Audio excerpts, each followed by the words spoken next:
Hello everyone, welcome to Story Time with the Princess. Today we're going to be continuing my story from Disney's all-time favorite classics. I helped the Beast back to the enchanted castle and nursed his wounds until he was better. Before long, the Beast and I were reading books, eating meals, and taking walks together. Isn't it wonderful, the enchanted objects agreed as they watched us become friends. Finally, the Beast allowed the enchanted objects to dress him in new clothes. Tonight, when the moment is right, you must confess your love to her, Ymir advised the Beast.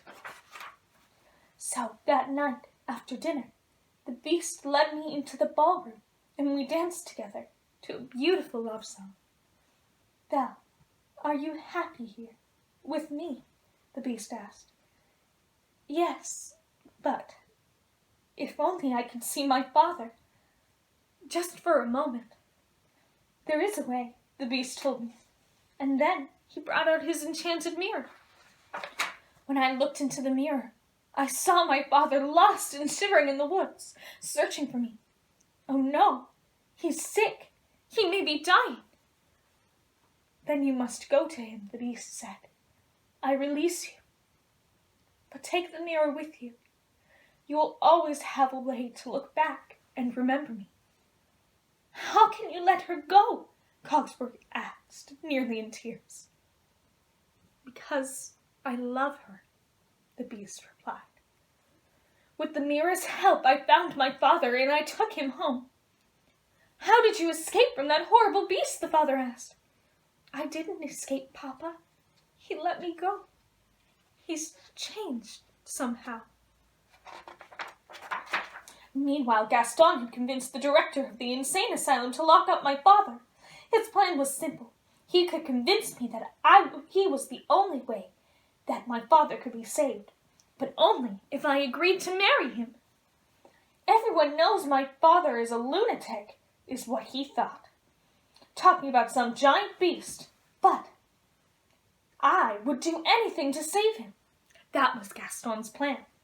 But when Gaston and the director arrived, followed by a crowd of curious villagers, I held up the enchanted mirror and showed them the image of the beast. My father's not crazy.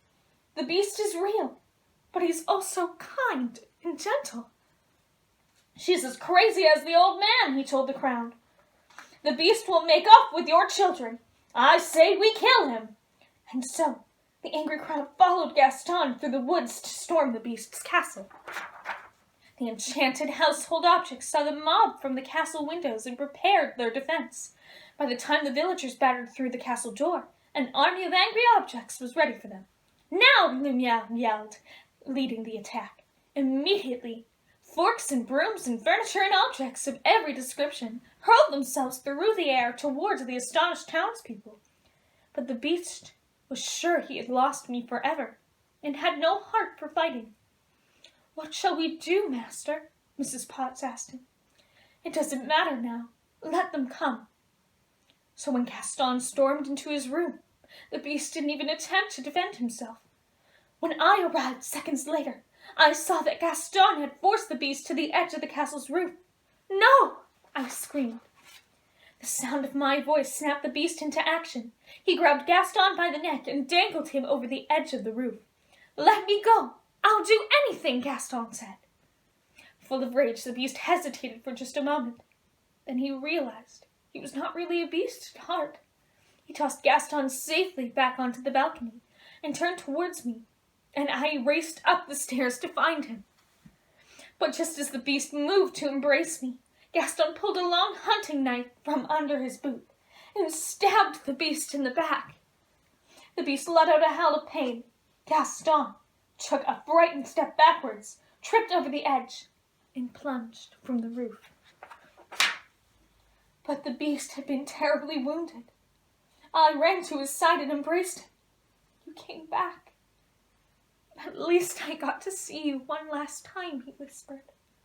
Don't talk like that. You'll be all right, I said, fighting back tears. In the beast's room, the last petal was about to drop from the rose. No. Please don't leave me. I love you, I sobbed, leaning down to kiss him just as the last petal fell.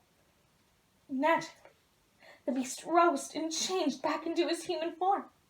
"Now, it's me," said the prince. I rushed into the prince's arms, and we kissed, and magic filled the air. Soon Mew Meow, Cogsworth, Mrs. Potts, and Chip, and all the other enchanted objects were transformed back into their human forms. That night, the castle was filled with love, as the beast and I, or rather the prince, danced and danced, barely able to take our eyes off each other.